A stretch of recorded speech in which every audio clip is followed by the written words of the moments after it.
Test izahına baxırıq. Birinci sualdan başlayaq. Erkən orta əsrdə türk dövlətləri. Oxşarlığı müəyyən. Bumun xaqan, Muğan xaqan. Hər ikisi Göytürk dövlətinin hökmdarıdır. Baxaq. Çin üzərinə yürüş edərək onu aslaha salması ancaq Muğan.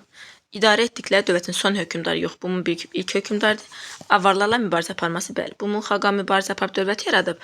Muğan xaqan da ölkədən avarlar, yəni jurjanları qovub çıxarmışlar.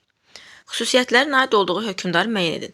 Ordusunda 700-dən çox döyüş fili var idi. Şimali-Qərbi Hindistanın işğalını başa çatdırmışdı.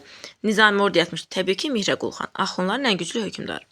Katalan döyüşündə Qərbi Hun dövlətinə qarşı vuruşmuş dövləti xəritədə müəyyən edin. Roma 2. 5 Balkan yarımadası, 3 Karfagen, 4 İspaniya. 4. Xronologiyaçılığı müəyyən edin. Müsəvvilik Xəzər xaqanlığının dövlət dini 8-in sonu. Göytürklər jurjanların əsasından azad oldu. 552, yəni Göytürk dövlətinin yaranması. Katalan 451, Kürşad 639. Deməli 3, 2, 4, 1, 3, 2, 4, 1 C variantı. Xəzər xaqanlığı Göytürk xaqanlığından fərqli olaraq Slavyan tayfalarının özünü tabe etmişləri bu olacaq. Amma hamısına baxaq. Dövlətdə xaqan titulu daşıyan hökmdarın başçılığında hər ikisinin bütün oxşar cəhətdir. Hər ikisi erkən orta əsrdə yaranmışdı. Hər ikisinin mənşəyi türk idi. Hər ikisi aşina soyundan idarə olunurdu. Eyler-Venn diaqramı əsasən uyğunluğunu müəyyən edir. Salarilər dövləti, Xəzər xaqanlığı 10-cu əsrin ikinci yarısına süqut etməsini biz oxşar götürəcəyik. 981 Salarilər, 965 Xəzər xaqanlığı. 3-ə gedəcək ya. Ərəblərlə müharibələrin aparılması. Ərəblərlə Azərbaycan taxtında Sasanilər mübarizə aparıb. Amma Salarilər yox. Sacilər mübarizə, Sasanilər yox, Sacilər mübarizə aparıb. Ona görə olacaq buradan Ərəblər Xəzər xaqanlığı 2-yə B.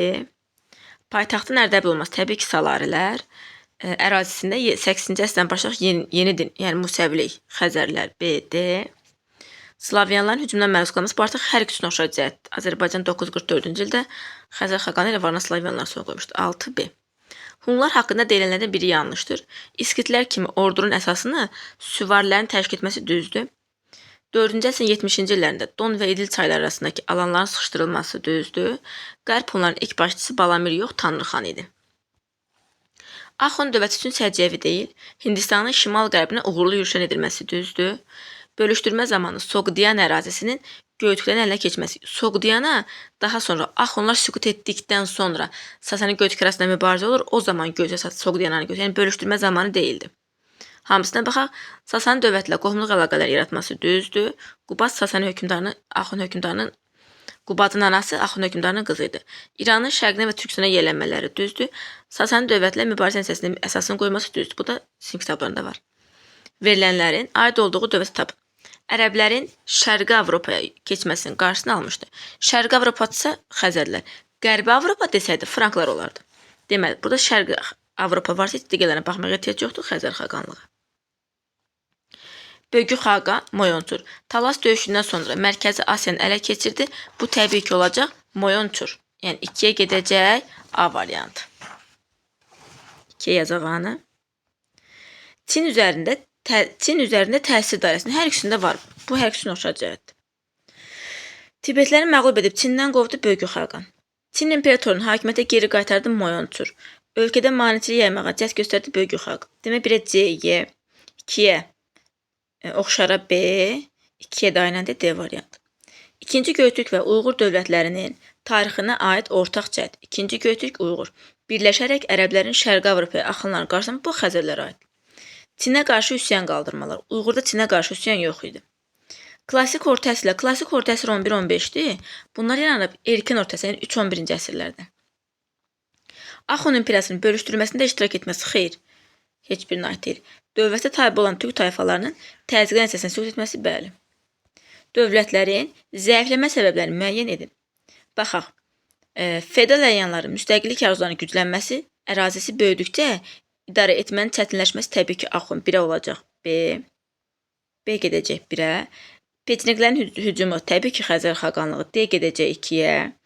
Deməli D 2-dir. Anası Çinli olan şahzadələrin Çinə yaxınlaşmaq istəməsi olacaq Göytürk 3 olacaq A. Deməli 3 nədir? A olacaq 3. Daha sonra maneçilik meydana gəlməsi Uyğurlar. C olacaq 4. C variantı. Katalan döyüşünə aid olmayan bəndi müəyyən edin. Döyüşün Roma yaxınlığında Katalan çölündə baş verməsi. Katalan döyüşüdür, Salson döyüşüdür, Poitiers döyüşüdür. Bu döyüşlərin hər biri üçün oxşar cəhət Fransa ərazisinin Qalliya ərazisində baş verib. Yəni Katalan döyüşünün Roma ilə əlaqəsi yoxdur. Yəni Roma yaxınlığında olmayıb. Tərəflərin heç birini tam uğur edə bilməməsi düzdür. Roma ordusunda xəstəlik olduğuna görə Attilanın onları təqib etməməsi düzdür. Gecə ikən Roma ordusunun geri çəkilməsi düzdür. Roma ordunun tərkibində Şərqi Avropanın çoxlu muzlu döyüşlərinin olması düzdür. Uyğur dövlətinin zəifləməsinə aid ölkədə buddizmin yayılması. Uyğur dövlətində buddizm yox, maneçilik idi. Xaqanlar sui-qəsd nəticəsində öldürülməsi düzdür. İqlim dəyişikliyinin baş verməsi düzdür. Dini pərakəndəlik də düzdür. 2, 3, 4 A variantı. Qərbi Hun birinci Göytürk dövlətlərinin oxşar cəhətidir.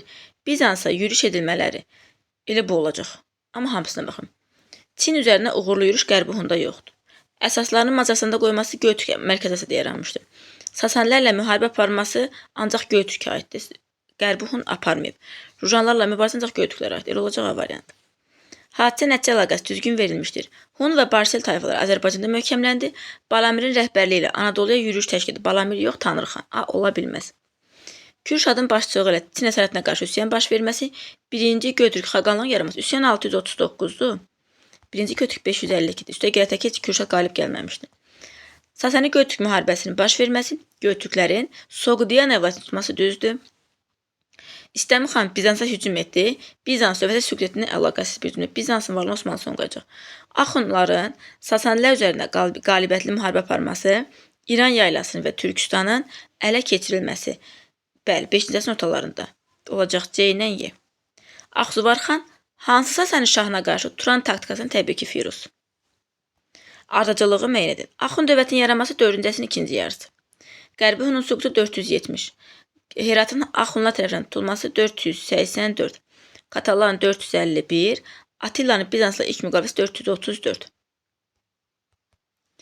Deməli, necə düzəcək? 1, 5, 4, 2, 3. 1, 5, 4, 2, 3 A variantı. Məntiqi uyğunluğu müəyyən edin. 1-ci Göytürk dövlətinin qərbi və şərqi Göytürklərə parçalanması 552. 2-ci Göytürk dövlətinin meydana gəlməsi 682. Yəni bizə 552 ilə 682 arasında bir rəqəm lazımdır. Qırğızların Uyğurlara uğratması 842 olmaz. Axsuvar xan Sasanləri məğlub etməsi bu lap 5-ci əsrdə heç olmaz. Kürşadın başçılığı üsyan olacaq 639. Deməli, Göytürk parçalanır, ardınca Kürşad üsyanı baş verir, ardınca da 2-ci Göytürk dövləti yaranır. Çinə qarşı mübarizə aparmış türk hökmdarlar Muğan xaqan, Bilgə xaqan, təbii ki Moyonçur. Attila aparmayıb, Axsuvar Çinə getməyib. Kürşad hökmdar deyildi, Qapağan da aparmayıb.